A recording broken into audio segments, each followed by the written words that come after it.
इंसानी शरीर और दिमाग दोनों एक कॉमन सिद्धांत का पालन करते हैं। शरीर और दिमाग जितना ज्यादा मेहनत करेंगे, जितना ज्यादा काम करेंगे, वो उतने ज्यादा स्वस्थ और एफिशिएंट यानी क्षमतावान बनेंगे। जितना कम काम करेंगे, उतना बीमार और इनएफिशिएंट यानी अक्षम होते जाएंगे।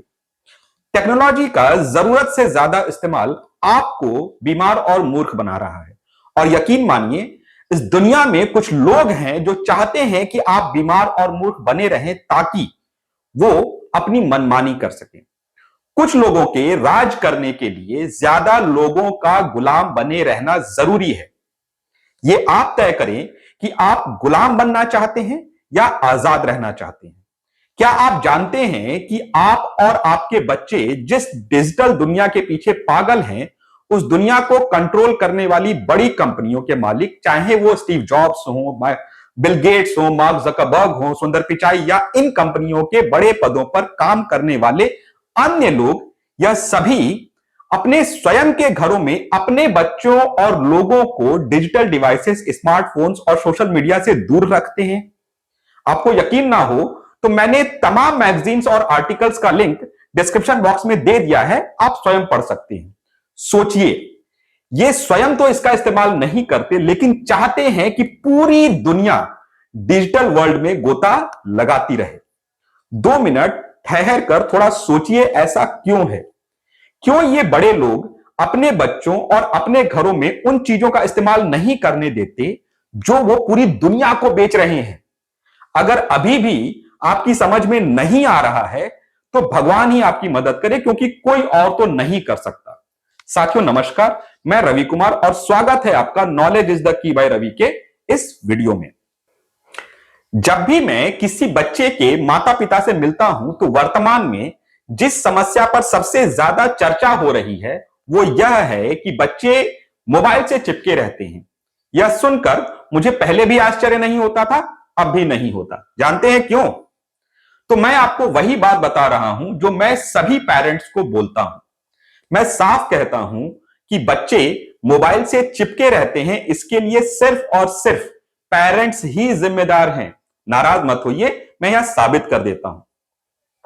हम सब जानते हैं कि बच्चे बहुत छोटेपन से मां बाप को ही फॉलो करते हैं। अगर मां किचन में होती है तो बच्चे किचन में जाते हैं, पिताजी गार्डन में होते हैं तो बच्चे वहां जाते हैं, मां कपड़े धो रही हो या मार्केट जाती है तो बच्चे भी जाना चाहते हैं, पिताजी घर साफ कर रहे होते हैं तो बच्चे भी करने लगते हैं। ज्यादातर बच्चे काम में अपने मां बाप के साथ रहते हैं, वो हर वो काम करना चाहते हैं जो उनके मां बाप कर रहे होते हैं। अब अगर माता पिता टीवी देखते हैं तो बच्चे भी देखते हैं, मां बाप अगर घंटों मोबाइल चलाते हैं तो बच्चे भी चलाना चाहते हैं। मां बाप घर में कोई भी कभी भी कोई भी किताब नहीं पढ़ते तो बच्चे भी नहीं पढ़ना चाहते। बच्चे सिर्फ वही करते हैं जो वो अपने घरों में होते हुए देखते हैं, जो घरों में हो रहा होता है वही बच्चे सीखते हैं। ये जांची परखी बात है कि बच्चों पर उनके घर के माहौल का बहुत ज्यादा असर होता है। फिर अगर बच्चे पढ़ाई लिखाई करने की जगह मोबाइल चलाना चाहते हैं, ये भी तो मां बाप ने ही सिखाया है, फिर इसमें बच्चों की क्या गलती है? मुझे समझ नहीं आता कि मैं इस हरकत को क्या बोलूं जब मैं यह देखता हूं कि बच्चों से छुटकारा पाने के लिए मां बाप 1 साल से कम बच्चों को भी मोबाइल थमा देते हैं।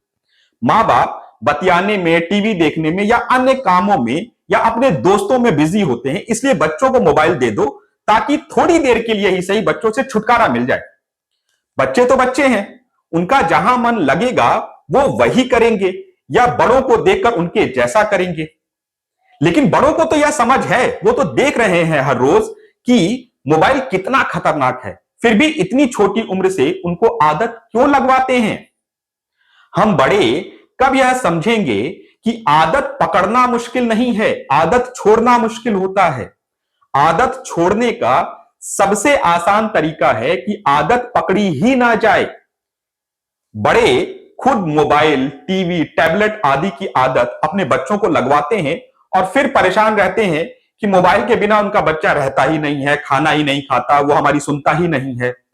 मुझे बस इस बात का जवाब दे दीजिए कि आपका बच्चा जितने भी उम्र का हो, अगर वो नशा करने को मांगेगा तो क्या दे देंगे क्या उसे? अगर उसे नशा नहीं देंगे तो फिर मोबाइल और इंटरनेट का नशा क्यों करने देते हैं? असल बात यह है कि हम खुद उस नशे का शिकार हैं, इसलिए उसे नशा मानते ही नहीं हैं और बच्चों को करने देते हैं। यह वीडियो पिछले वीडियो महामूर्खों की पहली पीढ़ी तैयार करने में डिजिटल दुनिया का योगदान का सेकंड पार्ट है। पिछले वीडियो में हमने डिस्कस किया था कि किस तरह डिजिटल दुनिया हमारी जिंदगी को प्रभावित कर रही है। पिछले वीडियो में हमने दो टॉपिक्स पर डिटेल में डिस्कस कर लिया था, जो थे, पहला था ध्यान लगाने या किसी काम पर अटेंशन देने या फोकस कर पाने की क्षमता पर प्रभाव। दूसरा था स्मृति और ज्ञान, जिसे मेमोरी और नॉलेज भी कहते हैं, उस पर प्रभाव। पिछले वीडियो का लिंक मैंने अपने डिस्क्रिप्शन बॉक्स में डाल दिया है, आप वहां जाकर पिछला वीडियो देख सकते हैं। इस वीडियो में हम उसके आगे बातचीत करेंगे। सेक्शन 3, डिजिटल दुनिया का सोशल कॉग्निशन, यानी हमारी सामाजिक नेटवर्क, पारस्परिक संवाद और सामाजिक प्रतिष्ठा पर प्रभाव। आप लोग इस बात को तो स्वीकार करेंगे कि डिजिटल दुनिया हमारे व्यक्तिगत और सामाजिक स्पेस में दखल देने लगा है। सोशल मीडिया प्लेटफॉर्म पर दोस्त बनाना, अपने व्यक्तिगत से लेकर राजनीतिक विचार साझा करना, नए लोगों से मिलना, यह सब हो रहा है। लेकिन इन सब चीजों का असर क्या हो रहा है, कभी यह सोचा है? इसका सबसे पहला और बड़ा असर यह है कि सोशल मीडिया अब एक व्यक्ति के व्यक्तिगत जीवन से लेकर बड़े बड़े देशों की राजनीति तक को प्रभावित कर रहा है। चैट जीपीटी और ग्रॉक की मदद से किए गए डेटा एनालिसिस के अनुसार पिछले 10 सालों में 20 से 25 हजार लोगों ने सोशल मीडिया की वजह से सुसाइड किया है, जिसमें ब्लैकमेल, ऑनलाइन गुंडागर्दी, जिसे हम साइबर बुलिंग कहते हैं, सोशल मीडिया पोस्ट की वजह से होने वाला एंजाइटी और डिप्रेशन और ऐसे बहुत से कारण शामिल हैं। इस संख्या में ज्यादातर लोग या तो किशोर थे या नौजवान थे। पिछले 15 सालों में सोशल मीडिया की वजह से 30 से ज्यादा बड़े दंगे और खून खराबे की घटना हुई और सैकड़ों की संख्या में छोटी घटनाएं हुई, जिनमें अभी तक सैकड़ों की संख्या में लोगों की जान जा चुकी है। सार्वजनिक और निजी संपत्तियों का नुकसान हुआ है। हर रोज ऑनलाइन फ्रॉड की घटना बढ़ती जा रही है, जिसका एक बड़ा कारण सोशल मीडिया है। वैज्ञानिकों ने यह पाया है कि हमारा दिमाग डिजिटल दुनिया में बने संबंधों और वास्तविक दुनिया में बने संबंधों में बहुत ज्यादा अंतर नहीं करता, यानी हमारे दिमाग के लिए ये दोनों एक ही हैं। इसका नतीजा यह निकलता है कि डिजिटल दुनिया में अच्छे संबंध बने हों या बुरे, इनका प्रभाव ठीक वैसा ही होता है जैसा वास्तविक दुनिया में होगा। यानी अगर डिजिटल दुनिया में किसी के साथ बहुत अच्छा व्यवहार हुआ तो उसे वास्तविक दुनिया के बराबर ही खुशी मिलेगी, लेकिन अगर डिजिटल दुनिया में किसी के साथ बुरा व्यवहार किया गया, किसी का अपमान किया गया, किसी को धमकी दी गई, किसी को डराया गया, तो इसका असर उतना ही होगा जितना वास्तविक दुनिया में होगा। अंतर बस इतना है कि वास्तविक दुनिया की अपेक्षा डिजिटल दुनिया में किसी को डराने, धमकी देने, अपमान करने, गाली देने की घटनाएं वास्तविक दुनिया की अपेक्षा कहीं ज्यादा होती हैं, बार बार होती हैं, कहीं से भी हो सकती हैं और दुनिया में कोई भी ऐसा कर सकता है, क्योंकि ऐसा करने के लिए किसी को आपके सामने आने की जरूरत नहीं है।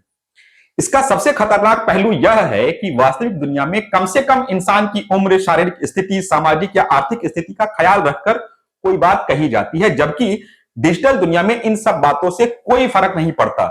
यही वजह है कि छोटे बच्चों, बूढ़ों, बीमार, शारीरिक रूप से अक्षम अथवा कमजोर लोग, महिलाओं आदि सभी को हमने डिजिटल दुनिया में गंभीर शोषण का शिकार होते देखा है।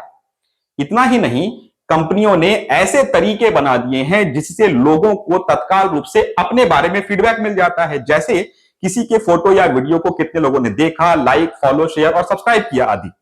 यह भी बेहद खतरनाक है, क्योंकि ऑनलाइन फीडबैक यानी लाइक, फॉलो, शेयर, व्यूज आदि सब एक तरह का भ्रम है। किसी ने आपकी एक बात को पसंद किया, उसी बात को किसी ने नापसंद किया। आपके फोटो, वीडियो देखकर या आवाज सुनकर कैसे बताया जा सकता है कि आप कैसे व्यक्ति हैं?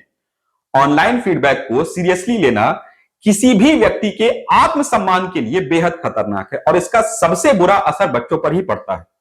सोशल मीडिया पर हुई थोड़ी सी आलोचना, बुराई, झगड़ा, अपमान को बच्चे बहुत सीरियसली ले लेते हैं, जिसकी वजह से वो एंजाइटी, डिप्रेशन और मेंटल इनस्टेबिलिटी के शिकार हो जाते हैं, जो कई बार आगे चलकर स्वयं को शारीरिक नुकसान पहुंचाने और यहां तक कि आत्महत्या का भी कारण बन जाता है। डिजिटल दुनिया का दूसरा काला सच यह है, इसमें फैला हुआ झूठा दिखावा या शो ऑफ। आपने बहुत से लोगों के वीडियो, फोटो, इंटरव्यू आदि देखे होंगे जिसमें वो अपनी सफलता की कहानी सुना रहे होते हैं, अपने शानदार और ऐशो आराम भरी जिंदगी के बारे में बता रहे होते हैं। हकीकत यह है कि इसमें से ज्यादातर लोग झूठ बोल रहे होते हैं, ताकि उनकी कही बातों को लोग सच मानकर उनको फॉलो करें, जिससे उनको अपने वीडियोस पर व्यूज मिलेंगे। जो थोड़े बहुत लोग सच में सफल हुए होते हैं, वो भी अपनी सफलता से कहीं ज्यादा दिखावा कर रहे होते हैं। इसका सबसे बड़ा नुकसान उन लोगों को होता है जो लोग इन सब बातों को सच मान लेते हैं और अपना समय, पैसा और जिंदगी ऐसी चीजों के पीछे भागने में लगा देते हैं जो वास्तव में है ही नहीं। शोध में यह पाया गया है कि जो बच्चे, किशोर और नौजवान सोशल मीडिया पर ज्यादा वक्त बिताते हैं, उनमें depression, anxiety, self doubt, low confidence, absentia, चीजें घड़ी घड़ी भूलने की आदत, गुस्सा, धैर्य की कमी आदि के लक्षण बहुत ज्यादा देखने को मिलते हैं उन बच्चों, किशोरों और नौजवानों की अपेक्षा जो सोशल मीडिया पर कम या नहीं के बराबर समय बिताते हैं। जर्मन न्यूरोसाइंटिस्ट और मनोचिकित्सक मैनफ्रेड स्पिट्जर ने 2012 में एक नया शब्द दिया, डिजिटल डिमेंशिया। यह एक ऐसी स्थिति है जिसमें व्यक्ति की स्मरण शक्ति और गणना करने की क्षमता डिजिटल उपकरणों पर अत्यधिक निर्भरता के कारण घट जाती है।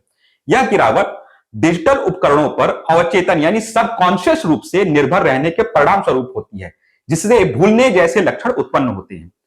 अवचेतन रूप से निर्भर रहने का मतलब है व्यक्ति को कभी यह एहसास नहीं होता कि वो पूरी तरह डिजिटल दुनिया पर निर्भर हो गया है, उसके बिना कुछ नहीं कर सकता, यहां तक कि जीवित रहना भी मुश्किल है।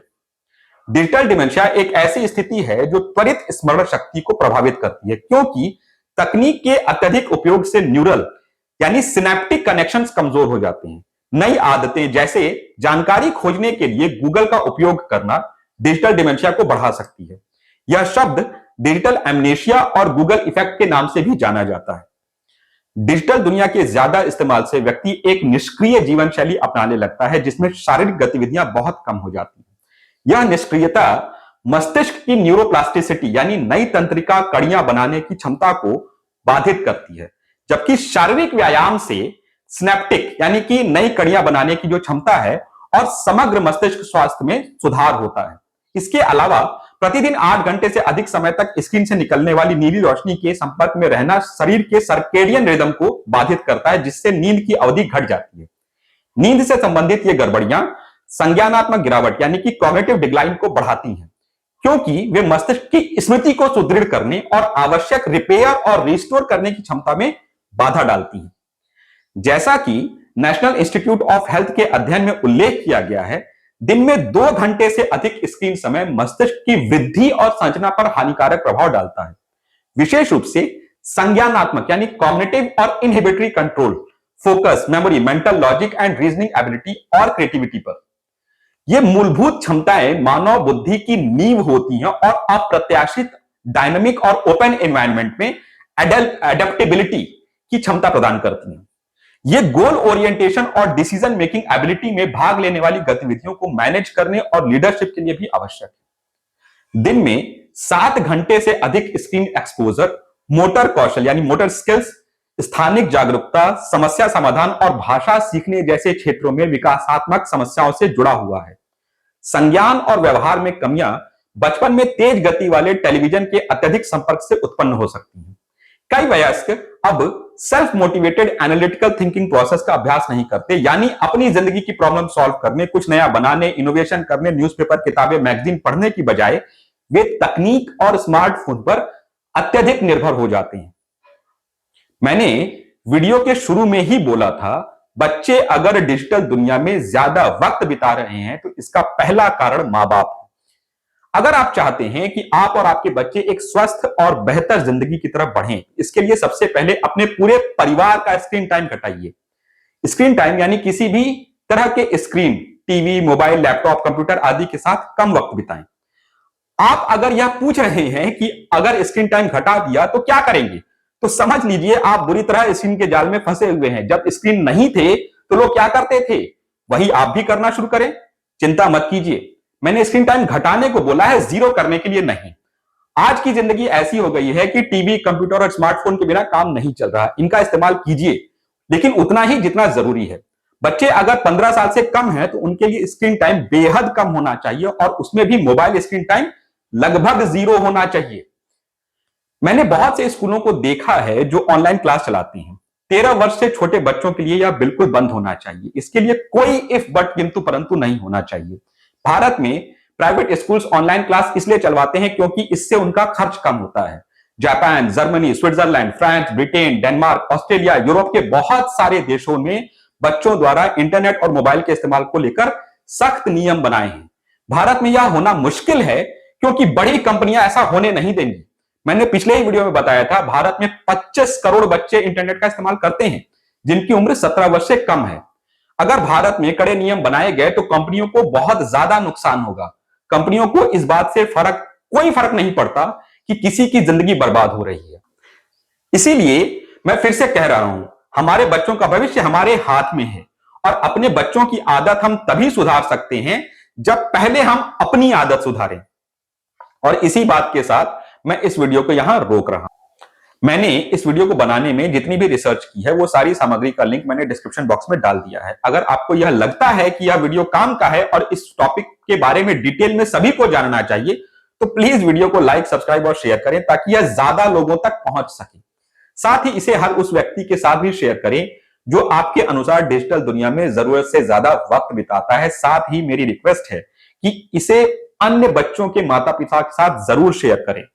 अभी मैं आपसे विदा ले रहा हूं, अब आपसे मुलाकात होगी अगले वीडियो में। तब तक अपना और अपनों का ख्याल रखें, साथ ही सीखते रहिए और आगे बढ़ते रहिए।